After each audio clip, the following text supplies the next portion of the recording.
Welcome to the Polar Express experience, where you're going to follow along as I read the book to you, and then from time to time you're going to get up and we're going to play some fun activities throughout the book. Now make sure you have enough space to be able to move around for those activities, and make sure you also have a comfortable spot to sit as I read the book to you. Are you ready? Let's go! On Christmas Eve many years ago, I lay quietly in my bed. I did not rustle with the sheets. I breathed slowly and silently. I was listening for a sound a friend had told me I'd never hear, the ringing bells of Santa's sleigh. There is no Santa, my friend had insisted, but I knew he was wrong. Late that night, I did hear sounds, though. Not of ringing bells. From outside came sounds of hissing steam and squeaking metal. I looked through my window and saw a train standing perfectly still in front of my house. It was wrapped in an apron of steam.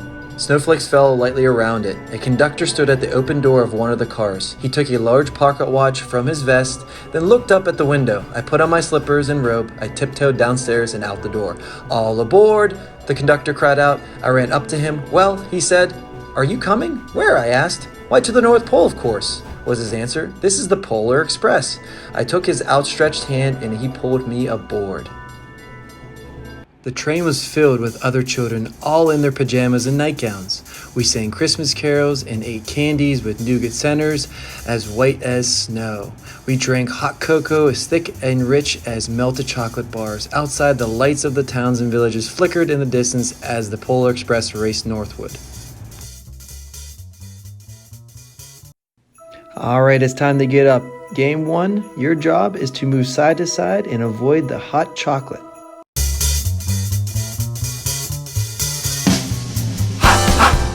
We got it! Hey, we got it! Say, we got it! Oh, we got it!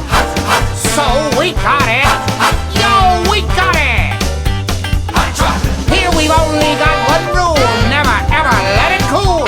Keep it cooking in the pot.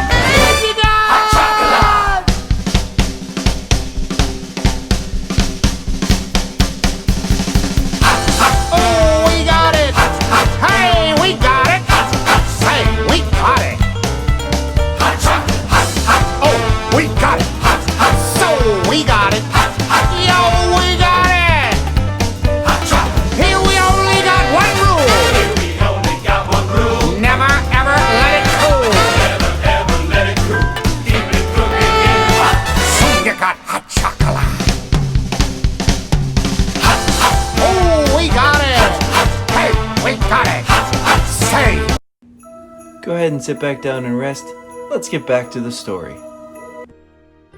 Soon there were no more lights to be seen. We traveled through cold, dark forests where lean wolves roamed and white-tailed rabbits hid from our train as it thundered through the quiet wilderness.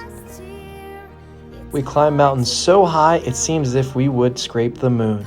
But the Polar Express never slowed down. Faster and faster we ran along, rolling over peaks and through valleys like a car on a roller coaster.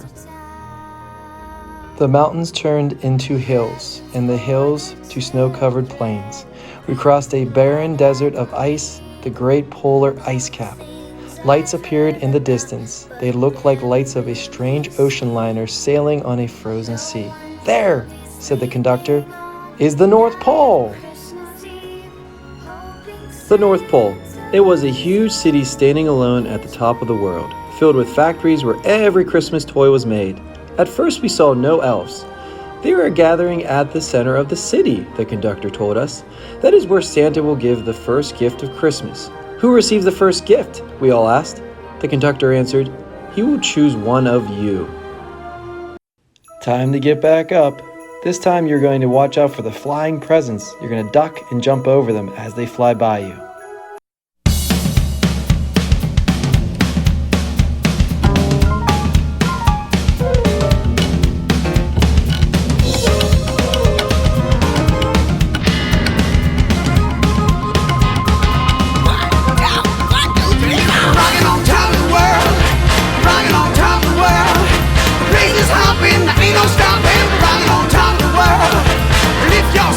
Swing that girl, right on top of the world tonight.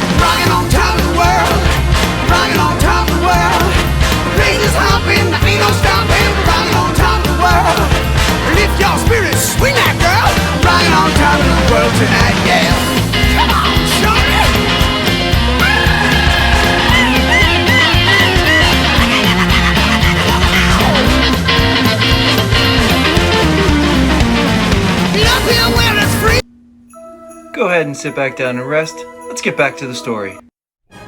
Look, shouted one of the children, the elves. Outside we saw hundreds of elves. As our train drew closer to the center of the North Pole, we slowed to a crawl. So crowded were the streets with Santa's helpers. When the Polar Express could go no further, we stopped and the conductor led us outside. We pressed through the crowd to the edge of a large open circle. In front of us stood Santa's sleigh. The reindeer were excited. They pranced and paced, ringing the silver sleigh bells that hung from the harnesses. It was a magical sound, like nothing I've ever heard. Across the circle, the elves moved apart and Santa Claus appeared. The elves cheered wildly. He marched over to us and pointed to me and said, "Let's have this fellow here." He jumped into his sleigh. The conductor handed me up. I sat on Santa's knee and he asked, "Now, what would you like for Christmas?" I knew that I could have any gift I could imagine, but the thing I wanted most for Christmas was not inside Santa's giant bag. What I wanted more than anything was one silver bell from Santa's sleigh. When I asked, Santa smiled. Then he gave me a hug and told an elf to cut a bell from a reindeer's harness. The elf tossed it up to Santa. He stood holding the bell high above him and called out, "The first gift of Christmas." A clock struck midnight as the elves roared their approval. Santa handed the bell to me, and I put it in my bathrobe pocket. The conductor helped me down from the sleigh. Santa shouted out the reindeers' names and cracked the whip. His team charged forward and climbed into the air. Santa circled once above us, then disappeared in the cold, dark, polar sky. Let's get back up one last time. This time you're going to run and try to get back on the train while trying to avoid the snowflakes and snowballs.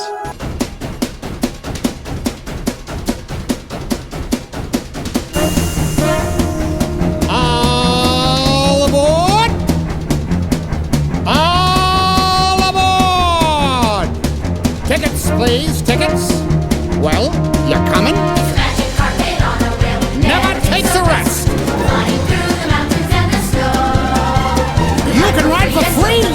If we just say yes, 'cause that's the way things happen on the Polar Express. You bet. Woo woo, the whistle blows as the sun is singing.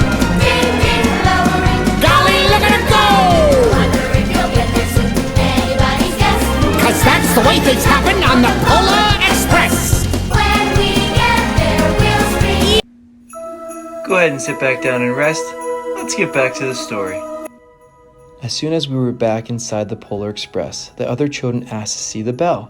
I reached into my pocket, but the only thing I felt was a hole. I had lost the silver bell from Santa Claus's sleigh. "Let's hurry outside and look for it," one of the children said.